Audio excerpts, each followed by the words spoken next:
Luminous ಸ್ಟುಡಿಯೋದಿಂದ ಇವತ್ತು ಇಡೀ ದಿನ ನಿಮಗೆ 2024ರ ಲೋಕಸಭಾ ಚುನಾವಣೆಯ ಫಲಿತಾಂಶದ ಪಕ್ಕಾ ರಿಸಲ್ಟ್ ಹಾಗೆ ಫಾಸ್ಟ್ ರಿಸಲ್ಟ್ ಅನ್ನ ನಿಮ್ಮ ಮುಂದೆ ಇಡುವಂತ ಪ್ರಯತ್ನವನ್ನ ಮಾಡ್ತಾ ಹೋಗ್ತೀವಿ.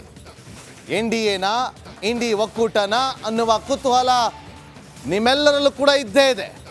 ಆ ಕುತೂಹಲಕ್ಕೆ ನಿಮ್ಮ ಒಂದು ಕುತೂಹಲ ಏನಿದೆ ಅದೆಲ್ಲವನ್ನು ಕೂಡ ನಾವು ಸರಿಪಡಿಸ್ತಾ ಹೋಗ್ತೀವಿ. ಕ್ಷಣದ ಅಪ್ಡೇಟ್ ಅನ್ನ ಮಾಡ್ತಾ ಹೋಗ್ತೀವಿ. ಲೈವ್ ಕವರೇಜ್, ಲೈವ್ ಅಪ್ಡೇಟ್ ಅನ್ನು ನಿಮ್ಮ ಮುಂದೆ ಇಡುವಂತ ಪ್ರಯತ್ನವನ್ನ ಮಾಡ್ತೀವಿ. ರಿಪಬ್ಲಿಕ್ ಕನ್ನಡದಿಂದ ಲೋಕ ಸಂಗ್ರಾಮದ ಫಲಿತಾಂಶವನ್ನ ನಿಮ್ಮ ಮುಂದೆ ಇಡುವಂತ ಕೆಲಸವನ್ನು ನಾವು ಮಾಡ್ತೀವಿ. ಯಾವುದೇ ಅಂಜಿಕೆ ಬೇಡ, ಪಕ್ಕಾ ರಿಸಲ್ಟ್ ಅನ್ನ ಕೊಡ್ತೀವಿ. Number 1 network, number 1 coverage republic media ನೆಟ್ವರ್ಕ್ನಿಂದ ಇವತ್ತು ಇಡೀ ದೇಶದ 543 ಲೋಕಸಭಾ ಕ್ಷೇತ್ರಗಳು.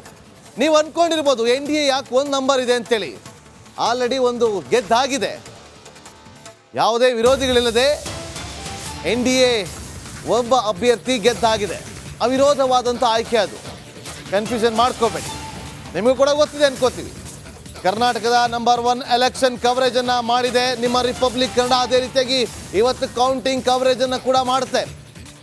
ಎಲ್ಲ ಮತ ಎಣಿಕೆ ಕೇಂದ್ರಗಳಲ್ಲಿ ನಮ್ಮ ಇಬ್ಬರು ತಂಡ ಅಲ್ಲಿರ್ತಾರೆ. ಅಲ್ಲಿಂದ ಕ್ಷಣದ ಅಪ್ಡೇಟ್ ಅನ್ನ ಕೊಡ್ತಾ ಹೋಗ್ತಾರೆ.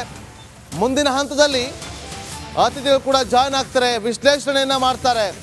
543 ಕ್ಷೇತ್ರಗಳಲ್ಲಿ ಏನೆಲ್ಲ ಆಯಿತು, ಕೀ ಅಭ್ಯರ್ಥಿಗಳು ಯಾರು, ಕರ್ನಾಟಕದ 28 ಲೋಕಸಭಾ ಕ್ಷೇತ್ರಗಳಲ್ಲಿ ಗೆಲ್ಲೋದು ಯಾರು, ಸೋಲೋರು ಯಾರು, ಈ ಎಲ್ಲ ಇಂಟ್ರೆಸ್ಟಿಂಗ್ ಪಾಯಿಂಟ್ಗಳನ್ನು ನಿಮ್ಮ ಮುಂದೆ ಇಡ್ತಾ ಹೋಗ್ತೀವಿ. ತಪ್ಪದೆ ನೋಡ್ತಾ ಇರಿ ರಿಪಬ್ಲಿಕ್ ಕನ್ನಡ.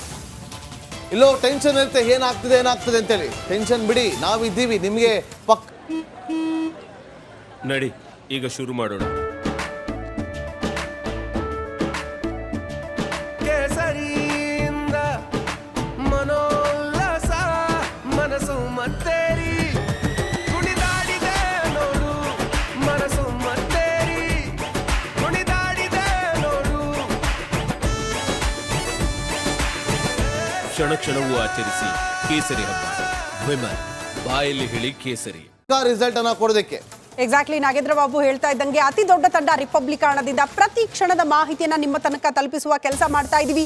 ಕೆಲವೇ ಕ್ಷಣಗಳಲ್ಲಿ ಫಲಿತಾಂಶಕ್ಕೆ ಕೌಂಟ್ ಡೌನ್ ಪ್ರಾರಂಭ ಆಗಿದೆ. ಒಂದು ಕಡೆ ಮತ ಎಣಿಕೆ ಕಾರ್ಯ ಕೂಡ ಆರಂಭ ಆಗುತ್ತೆ ಕೆಲವೇ ಕ್ಷಣಗಳಲ್ಲಿ. ಅದಕ್ಕೆ ಬೇಕಾಗಿರುವ ಸಿದ್ಧತೆ, ಮತ್ತೊಂದು ಕಡೆ ಭದ್ರತೆ ಕೂಡ ಹೆಚ್ಚುಗೊಳಿಸಲಾಗಿದೆ. ಕಾರಣ ಯಾವುದೇ ರೀತಿಯ ಅಹಿತಕರ ಘಟನೆಗಳು ನಡೆಯದಂತೆ ಕಾಕಿ ಕೂಡ ಕಟ್ಟೆಚ್ಚರವನ್ನು ವಹಿಸಿದೆ.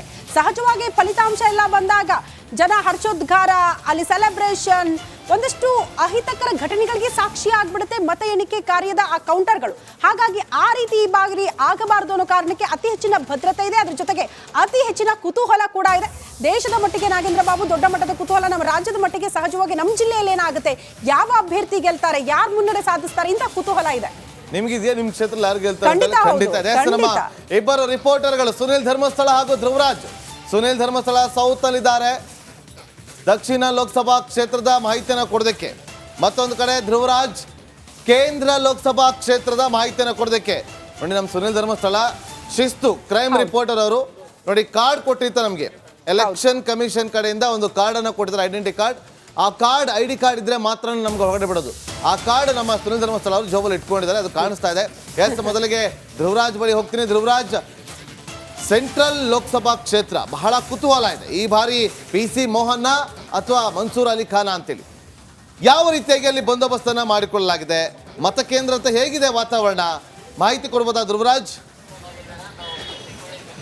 ಎಸ್ ನಾಗೇಂದ್ರ, ಇನ್ನೇನು ಕೆಲವೇ ಗಂಟೆಗಳಲ್ಲಿ ಕೌಂಟಿಂಗ್ ಕೂಡ ಆರಂಭವಾಗುತ್ತೆ. ಬೆಂಗಳೂರು ಕೇಂದ್ರ ಲೋಕಸಭಾ ಕ್ಷೇತ್ರದಲ್ಲಿ NDA ಅಭ್ಯರ್ಥಿ PC ಮೋಹನ್ ಹಾಗೆ ಕಾಂಗ್ರೆಸ್ ಅಭ್ಯರ್ಥಿ ಮನ್ಸೂರ್ ಅಲಿ ಖಾನ್ ನಡುವೆ ಫೈಟ್ ಇದೆ. ಈಗ 4ನೇ ಬಾರಿಗೆ ಗೆಲ್ಲಲಿಕ್ಕೆ NDA ಅಭ್ಯರ್ಥಿ PC ಮೋಹನ್ ಗತಾಯ ಪ್ರಯತ್ನವನ್ನ ಕೂಡ ಮಾಡಿದ್ರು, ಭರ್ಜರಿ ಕ್ಯಾಂಪೇನ್ ಅನ್ನು ನಡೆಸಿದ್ರು. ಈಗ ಸದ್ಯ ಇವತ್ತು ಕೌಂಟಿಂಗ್ ನಡೀತಾ ಇದೆ. ನಾನೀಗ ವಸಂತ ನಗರದ ಮೌಂಟ್ ಕಾರ್ಮೆಲ್ ಬಳಿ ಇರುವಂತಹ ಕೌಂಟಿಂಗ್ ಸೆಂಟರ್ ಇದ್ದೀನಿ. ನಾನು ನೇರವಾಗಿ ನಿಮಗೆ ದೃಶ್ಯದಲ್ಲೇ ತೋರಿಸ್ತಾ ಹೋಗ್ತೇನೆ. ಈ ಒಂದು ಕೌಂಟಿಂಗ್ ಸೆಂಟರ್ನಲ್ಲಿ ಬೆಂಗಳೂರು ಕೇಂದ್ರ ಲೋಕಸಭಾ ಕ್ಷೇತ್ರದ ಕೌಂಟಿಂಗ್ ನಡೆಯುತ್ತೆ. ಇದಕ್ಕೆ ಮುಖ್ಯವಾಗಿ 8 ವಿಧಾನಸಭಾ ಕ್ಷೇತ್ರಗಳು ಬರ್ತವೆ. ಸುಮಾರು 2125 ಮತಗಟ್ಟೆಯಲ್ಲಿ ಮತದಾನ ನಡೆದಿತ್ತು. ಎಲ್ಲವೂ ಕೂಡ ಸ್ಟ್ರಾಂಗ್ ರೂಮ್ ನಲ್ಲಿ ಇವಿಎಂಗಳು ಭದ್ರವಾಗಿದ್ದಾವೆ. ಇನ್ನೊಂದು ಮುಖ್ಯವಾಗಿ ಇಲ್ಲಿ ಈ ಸಲ ಕೇವಲ 54.06% ಮತದಾನವಾಗಿತ್ತು. ಅದಲ್ಲದೆ 24,33,000 ಮತದಾರರ ಪೈಕಿ 13,15,000 ಜನರಿಂದ ಮತದಾನವನ್ನ ಕೂಡ ಮಾಡಲಾಗಿತ್ತು. ಮುಖ್ಯವಾಗಿ ಇವತ್ತು 7:35ಕ್ಕೆ ಈ ಸ್ಟ್ರಾಂಗ್ ರೂಮ್ ಅನ್ನ ಓಪನ್ ಮಾಡ್ತಾರೆ. 8 ಗಂಟೆಗೆ ಕೌಂಟಿಂಗ್ ಕೂಡ ಆರಂಭವಾಗುತ್ತೆ. ಬೆಂಗಳೂರು ಲೋಕಸಭಾ ಕ್ಷೇತ್ರದಲ್ಲಿ ಒಟ್ಟು 134 ಸುತ್ತು ಮತದಾನ ನಡೆಯುತ್ತೆ. ಮತ ಎಣಿಕೆಗಾಗಿ 416 ಸಿಬ್ಬಂದಿಯನ್ನ ಕೂಡ ನಿಯೋಜನೆ ಮಾಡಲಾಗಿದೆ. ಇನ್ನು ಮತ ಎಣಿಕೆಯಲ್ಲಿ 135 ಟೇಬಲ್ಗಳಿರ್ತವೆ. 10 ಹಾಲ್ಗಳಲ್ಲಿ ಈ ಕೌಂಟಿಂಗ್ ನಡೀತಾ ಇರುತ್ತೆ. ಪ್ರತಿ ಒಂದು ಟೇಬಲ್ ನಲ್ಲಿ ಕೂಡ ಮತ ಎಣಿಕೆ ಮೇಲ್ವಿಚಾರಕರು ಹಾಗೆ ಮೈಕ್ರೋ ಅಬ್ಸರ್ವರ್ ಮತ್ತೊಬ್ರು ಮತ ಎಣಿಕೆ ಸಹಾಯಕರು ಕೂಡ ಇರ್ತಾರೆ. ಇನ್ನು ಈ ಒಂದು ಮತ ಎಣಿಕೆ ಕೇಂದ್ರದ ಸುತ್ತ ಬಿಗಿ ಪೊಲೀಸ್ ಬಂದೋಬಸ್ತ್ ಅನ್ನು ಕೂಡ ಹಾಕಲಾಗಿದೆ. ನೀವು ದೃಶ್ಯದಲ್ಲಿ ಕೂಡ ಗಮನಿಸ್ತಾ ಇರಬಹುದು. ಸುಮಾರು 465 ಸಿಬ್ಬಂದಿಯನ್ನ ನಿಯೋಜನೆ ಮಾಡಲಾಗಿದೆ. ಒಬ್ಬರು DCP, 3 ACP, 19 inspector, 58 PSI, 17 ASI, 248 constable, 64 ಮಹಿಳಾ ಸಿಬ್ಬಂದಿಯನ್ನ ಸದ್ಯ ಇಲ್ಲಿ ನಿಯೋಜನೆ ಮಾಡಲಾಗಿದೆ. ಇನ್ನು ಮಫ್ತಿಯಲ್ಲಿ ಒಬ್ಬರು PSI ಸೇರಿ 54 ಪೊಲೀಸ್ ಸಿಬ್ಬಂದಿ ಮಫ್ತಿಯಲ್ಲಿ ಕರ್ತವ್ಯನ ನಿರ್ವಹಿಸ್ತಾ ಇದ್ದಾರೆ. ಇನ್ನು ಯಾರೆಲ್ಲ ಧ್ರುವರಾಜ್ ಮತ್ತೆ ಸಂಪರ್ಕ ಮಾಡ್ತೀವಿ ಹಾಗೆ ಸಂಪರ್ಕದಲ್ಲಿ ಧ್ರುವ. ಓಕೆ, ಇನ್ನು ಈ ಬಗ್ಗೆ ಮತ್ತಷ್ಟು ಡೀಟೇಲ್ಸ್ ಅನ್ನ ಪಡ್ಕೊಳ್ಳೋಣ. ಸುನಿಲ್ ಕೂಡ ನೇರ ಸಂಪರ್ಕದಲ್ಲಿ ಜಾಯಿನ್ ಆಗ್ತಿದ್ದಾರೆ. ಸುನಿಲ್, ಯಾವ ರೀತಿಯ ವಾತಾವರಣ ಕಾಣಿಸ್ತಾ ಇದೆ? ಇನ್ನೇನು ಮತ ಎಣಿಕೆಗೆ ಕೌಂಟ್ ಡೌನ್ ಪ್ರಾರಂಭ ಆಗಿದೆ, ಸಿದ್ಧತೆ ಭದ್ರತೆ ಅಲ್ಲಿನ ವಾತಾವರಣದ ಬಗ್ಗೆ ಎಕ್ಸ್ಪ್ಲೇನ್ ಮಾಡೋದಾದ್ರೆ.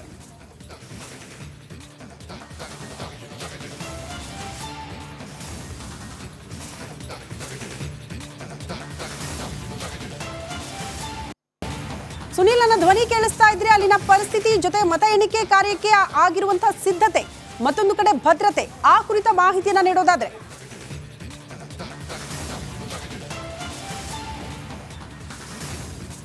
ಶ್ರುತಿ, ಈ ಬಾರಿ ಬೆಂಗಳೂರಿನಲ್ಲಿ ಇರುವಂತಹ ಲೋಕಸಭಾ ಕ್ಷೇತ್ರಗಳ ಪೈಕಿ ಅತ್ಯಂತ ಜಿದ್ದಾಜಿದ್ದಿನಿಂದ ಕೂಡಿದಂಥ ಒಂದು ಹಣಾಹಣಿ ಇರುವಂಥದ್ದು ಬೆಂಗಳೂರು ದಕ್ಷಿಣ ಲೋಕಸಭಾ ಕ್ಷೇತ್ರದಲ್ಲಿ.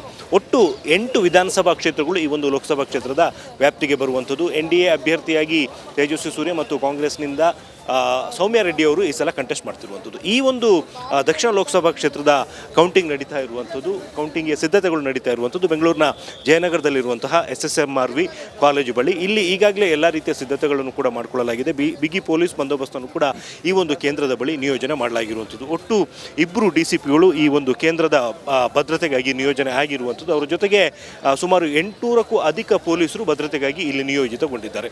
ಸದ್ಯಕ್ಕೆ ಈ ಒಂದು SSMRV ಕಾಲೇಜಿನ ಹೊರಭಾಗದ ದೃಶ್ಯಗಳು ನೋಡ್ಬೋದು. ಈ ಒಂದು ರಸ್ತೆಯನ್ನು ಕಂಪ್ಲೀಟ್ ಆಗಿ ಪೊಲೀಸರು ಸೀಲ್ ಮಾಡ್ಕೊಂಡಿದ್ದಾರೆ ಅಂತಲೇ ಹೇಳ್ಬೋದು. ಯಾಕೆಂದರೆ ಕೇವಲ ಏಜೆಂಟ್ಗಳು ಮತ್ತು ಅಧಿಕೃತವಾಗಿ ಪಾಸ್ ಹೊಂದಿರುವಂಥವ್ರು ಮಾತ್ರ ಈ ಒಂದು ಕೇಂದ್ರದ ಬಳಿ ಬರ್ಬೋದು. ಉಳಿದವರಿಗೆ ಯಾರಿಗೂ ಕೂಡ ಇಲ್ಲಿಗೆ ಪ್ರವೇಶ ಇಲ್ಲ. ಈ ಒಂದು ಮುಂಜಾಗ್ರತಾ ಕ್ರಮವನ್ನು ಕೈಗೊಳ್ಳೋದಕ್ಕೆ ಕಾರಣ ಏನು ಅಂತ ಹೇಳಿದರೆ, ಎಲೆಕ್ಷನ್ ರಿಸಲ್ಟ್ ಬರುವಂಥ ಟೈಮ್ನಲ್ಲಿ ಯಾವುದೇ ರೀತಿಯ ಅಹಿತಕರ ಘಟನೆಗಳು ಕೂಡ ಆಗಬಾರ್ದು ಅನ್ನೋ ಕಾರಣಕ್ಕೋಸ್ಕರ ಎಲ್ಲ ರೀತಿಯ ಮುಂಜಾಗ್ರತಾ ಕ್ರಮಗಳನ್ನು ಕೂಡ ವಹಿಸಿಕೊಳ್ಳಲಾಗಿದೆ. ಈವನ್ ಮತಗಟ್ಟೆ ಒಳಭಾಗದಲ್ಲೂ ಕೂಡ ಅಷ್ಟೇ ಹೆಚ್ಚಿನ ಸಂಖ್ಯೆಯಲ್ಲಿ ಪೊಲೀಸರನ್ನು ನಿಯೋಜನೆ ಮಾಡಲಾಗಿದೆ.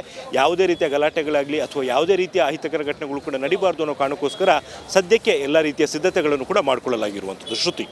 ಓಕೆ ಸುನಿಲ್. ಓಂ ಪ್ರಕಾಶ್ ಕೂಡ ಕಲಬುರಗಿಯಿಂದ ನೇರ ಸಂಪರ್ಕದಲ್ಲಿ ಜಾಯಿನ್ ಆಗ್ತಿದ್ರೆ. ಓಂ ಪ್ರಕಾಶ್, ಕಲಬುರಗಿಯಲ್ಲಿ ಯಾವ ರೀತಿಯ ವಾತಾವರಣ ಸೃಷ್ಟಿಯಾಗಿದೆ? ಮತ ಎಣಿಕೆ ಕಾರ್ಯಕ್ಕೆ ಕೌಂಟ್ ಡೌನ್ ಪ್ರಾರಂಭ ಆಗಿರೋದ್ರಿಂದ ಅಲ್ಲಿನ ಸಿದ್ಧತೆ ಭದ್ರತೆ ಬಗ್ಗೆ ಏನು ಮಾಹಿತಿ ಕೊಡ್ತೀರಿ?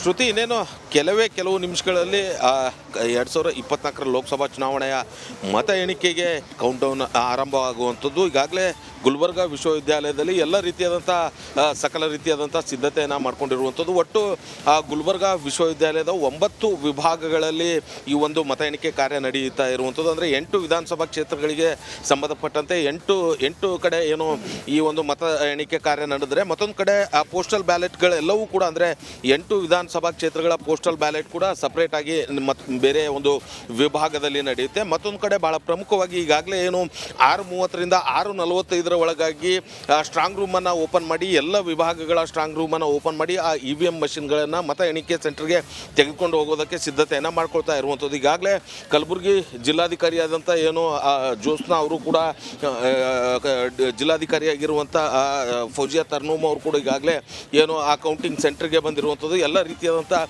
ಪರಿಶೀಲನೆ ಕೂಡ ನಡೆಸ್ತಾ ಇರುವಂಥ ದೃಶ್ಯ ಕೂಡ ನೋಡ್ಬೋದು. ಈಗಾಗಲೇ ಮೇಡಮ್ ಏನು ಫೌಜಿಯಾ ತರ್ನುಮ್ ಏನಿದ್ದಾರೆ ಅವರು ಮ್ಯಾಥ್ಸ್ ವಿಭಾಗದಲ್ಲಿರುವಂಥ ಏನು ಆ ಮತ ಎಣಿಕಾ ಕೇಂದ್ರದ ಒಳಗಡೆ ಬಂದಿರುವಂಥದ್ದು ಎಲ್ಲ ರೀತಿಯಾದಂಥ ಪರಿಶೀಲನೆಯನ್ನು ನಡೆಸ್ತಾ ಇರುವಂಥದ್ದು. ಇನ್ನು ಭದ್ರತೆಗಾಗಿ ಸುಮಾರು 700ಕ್ಕೂ ಅಧಿಕ ಪೊಲೀಸ್ ಸಿಬ್ಬಂದಿಗಳು ಇಬ್ಬರು DCPಗಳನ್ನು ನಿಯೋಜನೆ ಮಾಡಿರುವಂಥದ್ದು. ಯಾವುದೇ ರೀತಿಯಾದಂಥ ಅಂದರೆ ಅಹಿತಕರ ಘಟನೆ ನಡೆಯದಂತೆ ಜೊತೆಗೆ ಎಲ್ಲ ರೀತಿಯಾದಂಥ ಮುಂಜಾಗ್ರತಾ ಕ್ರಮಗಳನ್ನು ಕೂಡ ಈಗ ತೆಗೆದುಕೊಂಡಿರುವಂಥದ್ದು. ಭಾಳ ಪ್ರಮುಖವಾಗಿ ಈ ಬಾರಿ ಏನು ಉಮೇಶ್ ಜಾಧವ್ ಮತ್ತು ರಾಧಾಕೃಷ್ಣ ದೊಡ್ಮನಿ ಇಬ್ಬರ ಮಧ್ಯೆ ಏನೋ ಒಂದು ಫೈಟ್ ಏನಿದೆ ಅದು ಬಹಳ ಕುತೂಹಲ ಮೂಡಿಸಿರುವಂಥದ್ದು. ಯಾಕಂತಂದರೆ AICC ಪ್ರಕಾಶ್ ಇಡೀ ದಿನ ಮಾತಾಡಬೇಕು, ಆ ಎನರ್ಜಿನ ಹಾಗೆ ಉಳಿಸ್ಕೊಳ್ಳಿ, ಮತ್ತೆ ನಿಮ್ಮನ್ನ ಸಂಪರ್ಕ ಮಾಡ್ತೀವಿ ಓಂ ಪ್ರಕಾಶ್.